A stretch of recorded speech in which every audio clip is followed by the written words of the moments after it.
नमस्कार, मैं हूं आपके साथ मीनाक्षी रजत और आप देख रहे हैं अपना फेवरेट डिबेट शो सबका हिसाब होगा। कहा जाता है कि बोया पेड़ बबूल का तो आम कहां से हुए, और ये कहावत एकदम फिट बैठती है मध्य प्रदेश के संदर्भ में, जहां का एक मौलाना है जिसका नाम है तौकीर निजामी। उस मौलाना की तरफ से ये कहा गया है कि ईद की खरीदारी सिर्फ मुसलमानों से करना है, लेकिन वो शायद थोड़ा सा इसके पीछे का लॉजिक और फिजिक्स दोनों ही भूल गए। न्यूटन का तीसरा लॉ क्या है? Every action there is an equal and opposite reaction. मौलाना के इस आर्थिक बंटवारे वाले बयान ने समाज में वो दरार पैदा की है जिसकी तपिश अब खुद उन्हें महसूस होने लगी है। कैसे, वो आपको बताते हैं। ईद पर मौलाना की कट्टरपंथी सोच किस तरीके से उजागर हुई है वो आपको समझा देते हैं। मौलाना पीरजादा तौकीर निजामी ने विवादित बयान दिया और कहा कि मुस्लिम दुकानदारों से ही खरीदारी करे। जो भी ईद का सामान खरीद रहा है वो मुस्लिम दुकानदारों से ही खरीद रहा है। मुस्लिमों की आर्थिक हालत को मजबूत करना है, ये मौलाना की तरफ से कहा गया। मौलाना कहता है कि मुस्लिम कौम के लिए अपने पैसे का सही इस्तेमाल करिए, मुस्लिम कौम की मदद हो सके, ये कहा गया। अब ये कह तो दिया गया, लेकिन जब आप धर्म देख करके दुकान चुनने की बात करेंगे तो याद रखिएगा कि जो आप कर रहे हैं वही आपको मिलने वाला है। ये वो व्यक्ति है मौलाना पीरजादा तौकीर निजामी जिसकी तरफ से ये विवादित बयान दिया गया है कि ईद का जो भी सामान खरीदे वो सिर्फ और सिर्फ मुस्लिमों की दुकानों से खरीदे, हिंदुओं की दुकानों से ना खरीदे। लेकिन दूसरी तरफ हिंदू संगठनों ने भी अब साफ कर दिया है कि अगर जिद आपकी है तो संकल्प हमारा है। नवरात्र में मुस्लिम दुकानदारों के बहिष्कार की गूंज इसी का नतीजा है। हिंदू संगठनों की तरफ से यह कहा गया कि अगर ईद पर यही करना है तो नवरात्रि पर भी यही होगा। अब आपको बताते हैं कि मौलाना के नफरती ज्ञान के बाद हिंदू संगठनों ने आखिरकार क्या ऐलान किया है। हिंदू संगठनों ने मौलाना के बयान पर सबसे पहले आपत्ति दर्ज करवाई है। उन्होंने कहा कि मुसलमानों की सही नियत सामने आई है, हिंदू संगठनों का यह कहना है। हिंदू संगठनों की तरफ से यह भी कहा गया कि नवरात्र की खरीदारी मुस्लिम दुकानों से नहीं अब होगी। ये अपील वो भी कर रहे हैं कि मुस्लिम दुकानदारों का बहिष्कार किया जाए। हिंदू संगठनों की तरफ से जो प्रतिक्रिया आई है वो मौलाना की तरफ से जो बयान आया है उस पर है। मौलाना के कट्टरपंथी सोच पर बस दो लाइनें कहना उचित होगा। लगाई आग जो तुमने वो तुम्हारे घर भी आएगी, सियासत की आंधी सबको बराबर तड़पाएगी। बंटवारे की दुकान सजाकर तुम अमन की बात करते हो, फितरत तुम्हारी अब दुनिया को समझ आएगी। अब आपको मौलाना के बयान के मायने क्या है वो भी समझा देते हैं जो ये बयान दिया गया है। इस बयान के सीधे सीधे मायने ये है कि हिंदू मुस्लिम दुकान करके नफरत फैलाने की जो साजिश है वो रची जा रही है। ये व्यक्ति जिसने ये सबसे पहले आग लगाई, आग सुलगाई कि ईद पर मुस्लिम व्यक्ति मुस्लिमों की दुकान से सामान खरीदे, हिंदुओं की दुकान से नहीं। इस व्यक्ति ने हिंदू मुस्लिम दुकान करके नफरत फैलाने की साजिश रची है। आपसी सौहार्द में दरार लाने का षड्यंत्र रचा गया है और देश में अस्थिरता पैदा करने की कोशिशें भी की गई है। कट्टरपंथी मानसिकता को बढ़ावा देने का प्रयास भी इस व्यक्ति की तरफ से किया गया है। मजहब के नाम पर बाजार को बांटना ना देश के हित में है और ना ही इंसानियत के। मजहब के इस नफरत की आग में झुलसेगा तो सिर्फ और सिर्फ एक गरीब दुकानदार।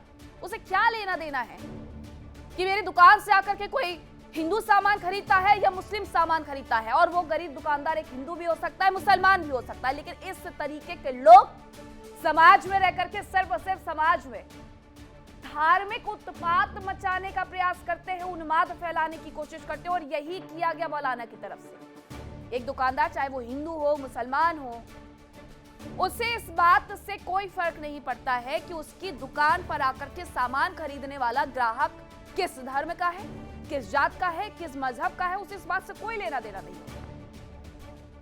इस खबर के सीधे सीधे मायने ये है क्योंकि ये बयान, इस तरीके का बयान सीधे सीधे ये सोच दर्शाता है कि आप एक देश में रहकर के सिर्फ और सिर्फ भाईचारे की दुहाई देते हैं, सिर्फ और सिर्फ भाईचारे का नारा देते हैं, बातें करते हैं, लेकिन जब असलियत खुल करके सामने आती है तो ये पता चलता है कि आप आखिरकार क्या सोच रखते हैं।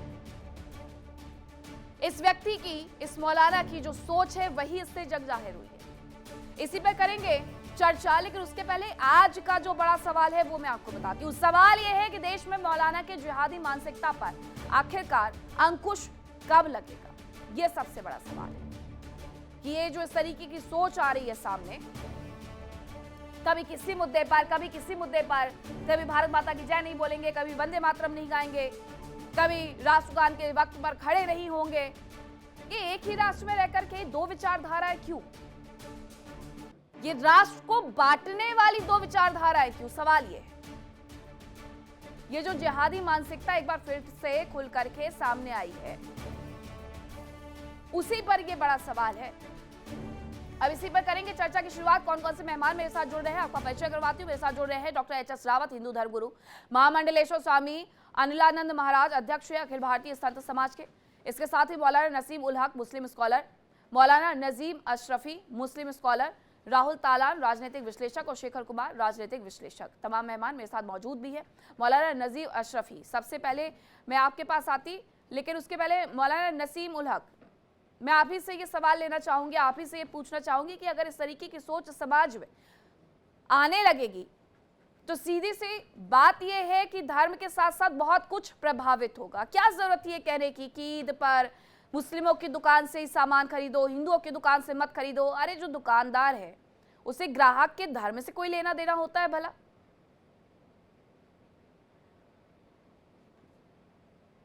नसीम जी मेरे साथ नहीं है। मौलाना नजीब अशरफी, आप इस बात का जवाब दीजिएगा। देखिए, आपके सारे पैनलिस्ट को मेरी तरफ से ईद की मुबारकबाद और नवरात्रों की भी बहुत ढेर सारी शुभकामनाएं। ये असल में एक तरह से ट्रेन निकल पड़ा है। ये मेरे ख्याल से मौलाना नहीं है, क्योंकि इनकी शक्ल और सूरत जो है वो मौलानाओं से नहीं मिलती। न इनके सर पर टोपी है और एक बहुत छोटी सी दाढ़ी, जिसको हम दाढ़ी नहीं मानते। वो चलिए हो सकती है, लेकिन वो बहरहाल मुझे नहीं लगता कि वो तालीम याफ्ता है या वो मौलाना का कोर्स उन्होंने किया होगा। मौलवी के लिए 7 साल आपको होगा, आप जैसे मैं हर बार कहता हूँ पढ़ना पड़ता है, तब आप जाके कहीं मौलवी बनते हैं। तो ये कहीं ना कहीं कोई नफरत की चुनते होंगे भाई साहब, इन्हें लगा होगा क्या आजकल रील देख रहे तो कुछ हिंदू भाई भी कहते हैं, जो हिंदू भाई तो मैं नहीं कह सकता हूँ ना, लेकिन हाँ कुछ लोग हैं जो अपने आप को खाली वो सनातनियों का अपना वेशभूषा बदल कर वो कहते हैं कि हम मुसलमानों से सामान मत खरीदना, ये नहीं करना, वो नहीं करना, ऐसा कर देंगे और वगैरह वगैरह इस तरह की बातें हैं। क्योंकि मेरी हमेशा आदत रही है कि मैं किसी के दूसरे धर्म या मजहब से जो मैं कोई चीज कोड नहीं करता, और दूसरी बात ये ना मैं उन पर टिप्पणी करता हूँ। मैं अपने मदद की बात करता हूँ, मैं इंसानियत की बात करता हूँ, अपने मुल्क की बात करता हूँ, अपने मुल्क की तरक्की की बात करता हूँ। तो उन्हीं में के भाई साहब एक ये भी होंगे, इन्हें लगा होगा यार आजकल नफरत की बातें बड़ी एकदम वायरल हो रही हैं, बड़ी अच्छे कहीं ना कहीं व्यूज आ रहे हैं और लोगों शायद बहुत अच्छा समझ रहे होंगे। अभी शायद ये अनपढ़ आदमी है, पढ़े लिखे नहीं है, इन्हें ये नहीं पता इस तरह की बातें करने वालों को बहुत बुरी नजर से, नफरत की नजर से देखा जा रहा है आजकल हमारे भारतवर्ष में। क्योंकि ये टुकड़े करने की साजिश है, चाहे वो आदमी को हिंदू को मुस्लिम इस सबका लेना देना ही नहीं है। उसका तो मतलब ये है कि सिर्फ भारतवर्ष के टुकड़े हो, लोगों में आपसी मतलब जो इत्तेफाक बना हुआ है वो ना बना रहे, जिसे सौहार्द हम कहते हैं, और लोगों में आपस में एक दूसरे में खींचातानी शुरू हो जाए। कहीं ना कहीं इसके जांच का विषय ये किस कहा के लोग हैं, ये कौन से तत्व हैं, ये क्या है, किस तबके से ये ताल्लुकात रखते हैं, तो ये बड़ा विषय है मेरे ख्याल से। ऐसे लोगों पे सबसे बड़ी बात ये देखिए, हमारा कानून भी कहीं ना कहीं मुझे लचर नजर आता है। अब ये मौलाना है नहीं है, मैं तो 110% कह सकता हूँ मौलाना तो नहीं हो सकते, मौलाना हो ही नहीं सकते, क्योंकि ये है पढ़े लिखे नहीं।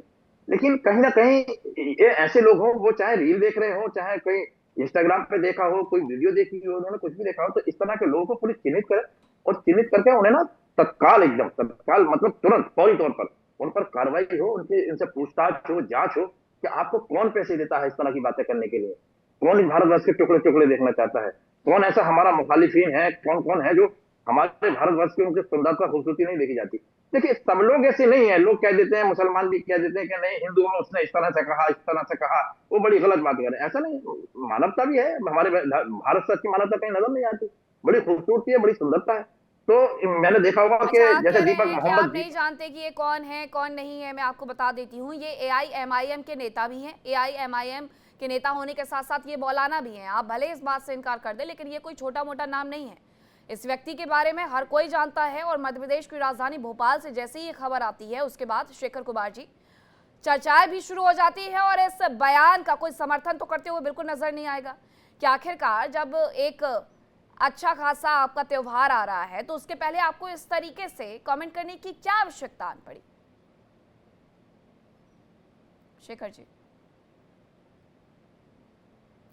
शेखर जी अनम्यूट करिएगा।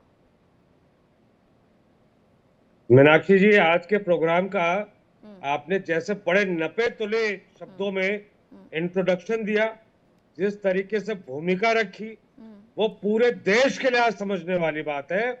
और इस तरीके का ये जो भी सो कॉल्ड मौलाना है या नहीं है, ये आदमी जिस तरीके की बेवकूफी की बात कर रहा है, और वो लोग जो जगह जगह जाके दुकानदारों का नाम पूछते हैं, उनका धर्म पूछते हैं, आज उन सबके मुंह पर आपने बहुत बड़ा तमाचा मारा है। और मैं इस बात का आपके पूरी तरीके से समर्थन करता हूं कि एक दुकानदार के पास जब एक कोई ग्राहक आता है ना, वो ग्राहक उसके लिए भगवान होता है। वो अगर दुकानदार अगर मुसलमान है तो उसी में वो अपने इष्ट को देखता है, क्योंकि उससे उसका घर चल रहा होता है। आज इस तरीके से देश की इकोनॉमी को कुछ लोग दुकानदारों का धर्म पूछ के कि जी अभी हिंदू त्योहार है, हम हिंदू से सामान लेंगे, अभी ईद है तो हम मुसलमान से सामान लेंगे। अरे आप लोग एक नंबर के बेवकूफ लोग हैं जो देश की इकोनॉमी को बर्बाद कर रहे हैं, इसके अलावा कुछ नहीं कर रहे। आपने जिस तरीके से ये आज देश की जनता के सामने अपने नेशनल चैनल के माध्यम से अपनी बात का जो इंट्रोडक्शन रखा है, मैं उसका पुरजोर समर्थन करता हूं। और इस तरीके की जो बेहुदा बात करने वाला, चाहे ये कोई तौकीर हो, चाहे कोई सुनील हो, चाहे किसी भी धर्म का कोई भी व्यक्ति, देखिए शेखर जी ने कई सारी चीजों को बराबर कर रहे हैं, है ना, निंदा होनी चाहिए, लेकिन जो पिक्चर है, जो तस्वीरें आपके पास, उनको चलाइए एक बार और देखिए उसमें क्या है। बात ये नहीं है मौलाना ने क्या कहा है, मौलाना ने जो कहा है उस पर ताली बजाने वाले लोग देखिए। देखिए इंडिया डेली 24/7 अब आपकी स्मार्ट टीवी पर। इंडिया डेली मौजूद है सभी डिजिटल प्लेटफॉर्म पर लाइव और लगातार। इंडिया डेली 24/7 हर दिन राष्ट्र को समर्पित।